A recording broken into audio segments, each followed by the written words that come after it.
PTSD buddies. We're going to do a PTSD Buddy Chat. If you've never seen one before, that's where I just sit down with a member of PTSD Buddies and we'll talk about PTSD and they will share a bit of their story. During the chat, if you have any comments, just type them in. I'll read them aloud. And if you got any questions, I will read them out aloud and we'll do our best to answer them. So I'm here with my buddy, Jason. Yep. What's up, Jason? Not much. How you doing, Jamie? I'm doing pretty good, thanks, man. This chat's been a long time coming, eh? We tried a few times, and I'm slow on the reply, and you're a busy man at work. Yeah. Yeah. Facebook. What do you call it? Phone tag. Phone tag. Yes. I know all about that, man. Yeah. So we're going to talk about your story. We talked a little bit before we went live here. We're going to talk about your story. So let's go back to the beginning, Jason. Where or when or however you want to talk about it started, the PTSD enter your life? Well, there is one, but I'm going to leave that out. But the one that's most memorable, I was and I am going to say this could trigger, so bear with me. Anybody who's watching, I was in a bad car accident back in 2000. And at a stop sign, we had just stopped, and here comes this Chevy S10 barreling on us about 45 miles an hour. Kid hits him on his passenger side. He ends up rolling on us like this. So we're seeing the top of his truck. Holy! I remember hearing and feeling the car push, and then the crumple. Just the seatbelt locking, and that's when I passed out. I came to, everything was good. I looked around, everybody was okay. It just hit me like a ton of bricks, really what happened. Everything, turned back on. Your brain kind of turns back on, like a switch. And smelled the airbag, taste the airbag dust, smelled the antifreeze, and it's just one of those things that just, smelling antifreeze now, it kind of brings me back. Yeah. So I bet. One of those, oh crap. Yeah. I can only imagine. Yeah, man. But there are times I can sit there and work on a car and I could smell it and be fine. There was one incident where, just recently, and I did post this, the same setup, but opposite sides of the road. There was a car that I saw that looked like the one that I was in. Yeah. But I was in the opposite lane looking, and all of a sudden I'm like, this is a different state. This is a different, setup and everything. And all of a sudden it just came back and I thought, oh shoot. Crap. Here we go. Yep. And it all just started coming back at me, and I'm thinking, oh no, is this really going to happen? And then there was a truck that actually was stopped at that stop sign, and that's what brought it all back, was seeing that little white car. Yeah. That it was the same make and model, not the same exact, but then seeing a truck, I'm like, oh great. Yeah. But I hate it, and for me to get past it, sit there and tell myself, okay, it's not really happening. You're safe. You're fine. Yeah. Because if you don't say that, you're setting yourself up for another panic attack or a trigger. And it's easier said than done. Yeah, you can easily lose yourself right into even like a flashback. Yeah, and case in point, hold on, I'm drinking something here real quick. Yeah. I went to California to see my family, and I'm showing my fiance and her daughter all my stomping grounds and everything, and we went back way to the high school, showed her the high school, and went down the front to the front of the high school. And then I was like, oh, here, by the way, here's the accent. Here, we're coming down here. And I said, well, here's where the car accident happened. And all of a sudden it was like somebody turned on the floodgates. And that's a little over 2 years ago. That's when I realized that I had PTSD. Yeah. And it's surprisingly, because after being there after so many years, you think it would, oh, it wasn't that bad, but you don't know until you're either thinking about it or are there, at that same spot or near there. And it just hit me, and I'm going, wow. Let me ask you this: when you were in the car with her and you're revisiting the spot, did she know about the accident? Yep. Yes. Yeah. So this wasn't the first time you told her about it, eh? No, it wasn't. But I remember every single thing. I remember every bit of it. Yeah. And I just blacked out to the point where we got pushed back 20 feet. That's about right as he hit us. That's when I blacked out. Yeah. I don't remember anything else after that. But then everything kicked back on. I realized what happened. Yeah, 4 hours later, that's when the pain started, and we went up to the ER, and doctor was touching my neck, back in my C4, 5, and 6, and I reared back and almost socked him in the face. Yeah. And he yells out, give me a shot of this and a shot of that. Well, I vaguely remember leaving the hospital. I remember waking up in the morning feeling all the way from my waist all the way up to the top of my head that like I got hit. And basically out of the 4 people in the car, the drunk driver in his truck and the kid in his truck, out of the 6 people, I was the only one injured. Jesus. Yeah. Okay. And I'll tell you why. And I think I know why. I am more strong-willed and can handle the pain. I believe that's about why that happened. Yep. So, we often ask ourselves, why do we have to go through that? But you know what? It is a learning process, and I'm still dealing with the pain. Matter of fact, I found out that from here down to about the middle of my chest, my T1, 2, 3, and 4 are messed up as well. And I just found this out last year. And I've been going to physical therapy on and off ever since 2000. And 2000, that's when the accident happened, I guess, eh? Yeah. Yeah. So, and anytime that date rolls around, man, I tell you what, it's like, oh boy, I should have grabbed my belt for my pants, or I wouldn't have been in that car accident. But then, it wouldn't have taught me to slow down in life. Yeah. That's basically, but, it's, man, I don't know. I mean, that's the most triggered one. What was it like going back there, though? I mean, you went back to the spot. I mean, it was for me, it was. It had to been difficult, eh? It was emotional. Is that the only time you've been back to visit? Yeah. Yeah. And and the funny thing is, I don't know if it had to be many years later to actually grasp the concept that, but I've been there, before I moved here to Montana from California. I drove that spot. It took me about a year or so to, drive that same route, but it never affected me until 2 years ago that we went back there. Yeah. And, it's just, our brain's funny that way. We could be fine 1 second and do the same thing as we did before. And all of a sudden, like it's a switch. How long ago was your visit how long ago from the accident was in 2000. What year did you go back?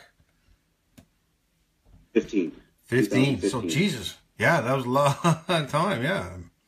Yeah. Yeah. Yeah, 15 years. But you had your missus with you. That was good. Yeah, she asked me, she goes, do I need to drive? And I said, no, I just wiped the tears away, and I just kept driving my dad's truck. I'm going, let me just get away from here. I need to just go. What basically calmed me down was just driving away from it. And if it wasn't for her, if it wasn't for my fiance being there, it probably would have been worse for me. So you didn't stop and get out. Hey, you just drove on through there.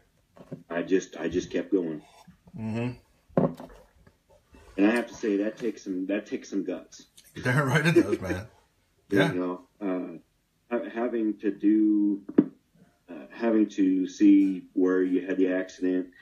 I'm not going to get religious here, but I did see something in front of the car and realized what it was. But I did see one of my old family members, and I'll tell you, I realized right then and there, oh boy, it's going to get bad. And but yeah, I'll tell you, I think about it on a daily basis, but I think of, not of the bad things, but of the good things, because it actually has taught me to be careful how I drive. Yeah. Watch out for the other person, and just take your time. It wasn't our fault. We weren't at fault at all, but.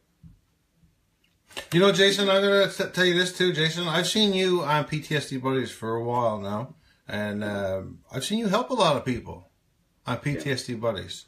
So, I like to look at myself that way, and I'm looking at you the same way. Yeah, you went through some shit. Yeah, it changed you, but you're a stronger person now, and look at the people you're helping. Yeah. Yes. I love everybody. I try to help out the ones I can. Even if it's a few words of encouragement, of uplifting. Well, it's easy to see that people like your videos. Yeah. And I think videos are huge on PTSD Buddies. I love the videos. Yeah. I sit there and I'll watch them, so some of them I won't comment because I don't have a connection. Maybe that's kind of jaded or vague, but maybe it's just something that, hey, I don't know enough about. Yep. And I'll just say, hey, we're always here, or, whatever basically comes to mind. But, and it doesn't mean that I don't care if any of our members see me on or watching the videos. If I don't comment, don't think that I don't care. That's not the case. I don't have the knowledge or guidance. Yeah, you can't comment on everything, boy. No. I don't comment on much myself either. Yeah. Jason, for me with PTSD, I got a few symptoms. And one of them for me, a big one, is social anxiety. I still have hard times dealing with crowds. But for you, do you have any kind of symptoms that you can think of that you can talk about for us? Actually, I have the same thing as you, Jamie. Like big stores.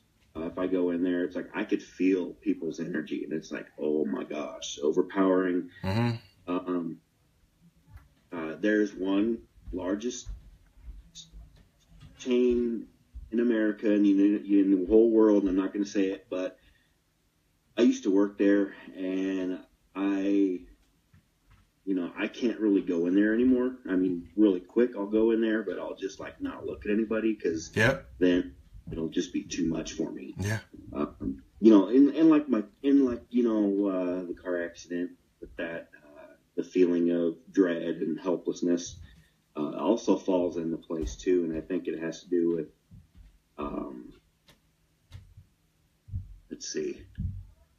with the car, with my car accident. I keep going to that for some reason. I don't know why, but it just felt like there were many people around the car accident, even though there wasn't, it was maybe a couple of others that showed up to ask if we were okay. Yeah. Maybe it manifested itself and, being high tension, energy time, during that. But, yeah, I don't know. Maybe I'm getting sidetracked and I don't know. No. Look, yeah. I'm the same way. I walk into a mall. A lot of times it just feels like everybody's looking at me, and they're not just looking; they're judging, right? And then at the same time, I'm looking for a quick exit to get out. Mm-hmm. And then that's when I clue in, and my wife goes, "Are you listening to me?" No. Can you start again? Yeah. Earlier in our chat, you were talking about panic attacks. Yeah. Do you remember your first panic attack? Oh my gosh, I was in a restaurant. In a restaurant, eh? There's no windows, and it really bites because if you're in an enclosed space, this guy was I'm a big guy. Mm-hmm. The place is small, and it's like there's the open fire pit, so there's tables around the fire pit and everything, okay. And I'm sitting there, and he pops an attitude and hems and haws, and all of a sudden, I get this kind of like, okay, obviously he doesn't like the fact that there's not enough room around the fireplace and everything. We can't move because there's not enough tables. Okay. So all of a sudden, I could hear him talking, and I just fed off on that, tried to ignore it, and it got worse, and my heart rate started to go. I got up, tried to move around. We had already ordered our food at that time. Yep. And my heart rate jumped up to about 200 and, what was it, 206. And I just couldn't sit still. My mind was going about 100 miles a second. I was trying to calm myself down. Probably had a short breath. I just, and the thing was, I tried something to calm me down, but it only made it worse. Mm-hmm. And I'm like, oh, crap. And the panic attack lasted for about 2.5 hours. Yeah, holy. After it happened, I'm going, the only thing that actually started to help was my fiance putting her hand on my back or, wrapping her arms around me while I'm in the bed, trying to keep calm and everything. And she just keeps whispering, "It's okay, honey, you're fine, you're okay." I would do that, and once she started to fall asleep and she'd turn over, it would, start to come back again. I'd go back into the living room. I tried to lay down in the living room, try to think of something else different. Wouldn't help. I'd toss and turn, put the blanket over me. I'd take the blanket off. Man, I tried anything and everything. And finally, I just gave in and thought, okay, I need to just turn it off and go to sleep. After my heart rate started to slow down, that's when my body just said, okay, boom, you're out. But yeah, and that happened every once in a while. It hasn't happened in quite a while. So good to hear. Knock on wood. I don't want to set myself up for another one, but now I know what to do because of a member with her video. Just opened up my eyes to a brand new way of how to deal with it. Oh yeah. She was saying in her video that she likes to draw, listen to music, or do, and I don't remember the other one, but those are the two that I actually like to do. Okay, yeah. And I'll sit there and listen to AC/DC. I'll sit there and listen to Ozzy Osbourne, old Metallica. Yeah. Things like that. And music is huge, man. We got one member who does his own music, or a few members that do their own music. I think music is huge. That's why we have a playlist, music playlist in PTSD Buddies. And every song in the playlist is a song that a member sent me the link to a YouTube video of a song that they think is motivating to them or has, it helps get them up and get them going and stuff, right? So there's a lot of songs there, and many a times I have turned on the PTSD Buddies music playlist to I do cleaning. I do house cleaning.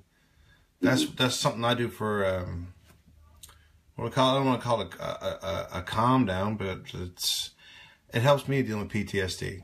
I don't know. Yeah. Almost like it's me accomplishing something, you know. Right. Yeah. But yeah, music's huge. You know, Jason, since we've been talking, you've mentioned your wife twice, and not my wife. No, yes, sorry. Okay. It's my fiance. Fiance, okay. Yeah. You've mentioned your fiance twice, and it sounds like she's been a great tool or a great help to you with your PTSD, and it's easy to see that she's important to you. Because why else would you take her to the accident scene? Mm-hmm. Right? There's been many times I've told certain stories and that to my wife. I don't know what it is about talking to your wife, right? I mean, but it's easy to see that she's been a big help to you, hey? Yeah, and we've been together. It'll be 10 years together in August 17th. 10 years. 10 years. And it's fiance. When's the big day? We're either thinking next year or the following. Good. Yeah, it's her parents and my parents were saying, you know, take it slow, take it slow. The first marriage, I waited 6 months. Yeah. So my whole family's okay with it. I've taken a long engagement, and they, you know, they love this one rather than the last model. I have met her, and she sounds great. She sounds like you two sound like a good pair. Yeah, she's helped me through a lot. One of my kids does have intermittent explosive personality disorder, and I keep telling my ex-wife that, but she just doesn't want to listen to the fact that that's what it could be, or it could be autism, you know. Okay.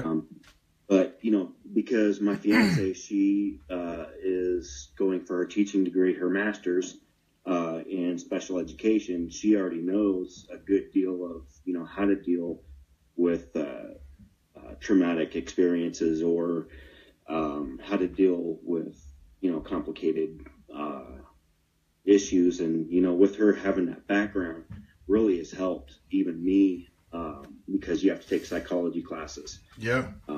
And, you know, she's learned a lot and how to, you know, diffuse a situation pretty quick. Great. You know, that's great. Because, you know, 10 years is coming up. We've learned to diffuse each other. Sometimes my fuse is a little bit longer than hers. Sometimes it's not, but basically she's been there through a lot. Yeah. And she is my rock. So she's basically the one that I always look to and say, hey, you know, I need help, or I don't know what to do. Mm-hmm. I can't do this or can't do that. I shouldn't say can't, but yeah. But yeah, she's been there through quite a bit in the last 10 years. Yeah. So. You've been dealing with PTSD for a long time. I know I have too. Like, we've talked about your triggers. Well, what do you do when you're triggered? Do you have any special cool downs? One that works for me really quickly for some reason is holding a piece of ice in my hand. I hold a piece of ice in my fist. I forget about what the fuck is triggering me. I just think about the piece of ice in my hand. Right? Yeah. Mm-hmm. Do you have any tricks or any tips that you've had to work throughout the years? Yeah, matter of fact, I go trail walking. Walking, huge, yeah. Nature trail walking. I even right now on my phone, as it stands, I have over 200 pictures of different animals or sceneries or anything like that. Mm-hmm. You know, so I mean, I go out and, you know, if I start to feel, you know, not anxious or jittery, because that's gonna probably overload myself. Yep. But if I feel the need, okay, you know, I need to do something, you know, to get my mind off of something, or I just need to get out. Yeah. I'll go out there and snap anywhere from 20 to 40 pictures in an hour. Yeah. I'm always telling members to go and do walks and stuff. I'm going to go back to the YouTube channel again, but there's a playlist on our YouTube channel that's out and about. That's what I called it. And that's where I'm trying to get members to make videos of them just getting out and going for a walk. Showing and make a little video, right? I'm in Canada, so we can't do live videos anywhere because data is like very expensive. Cell phones are expensive in Canada, right? Yeah. Ridiculous. So all my live broadcasts got to be in my basement. But I've gone out and made videos of me and my family just going for walks, right? And then posted it on PTSD Buddies and stuff, right? It's just, I mean, vitamin D, man. Get the sun on you, right? Yeah. Yeah. Especially if you can get into nature like you're talking about. Yeah. Man, you know, it's for me, I've always liked the nature. Yeah. And I'm surprised I didn't catch on to it. But I always like going out, walking. There's even a state lake. Was it?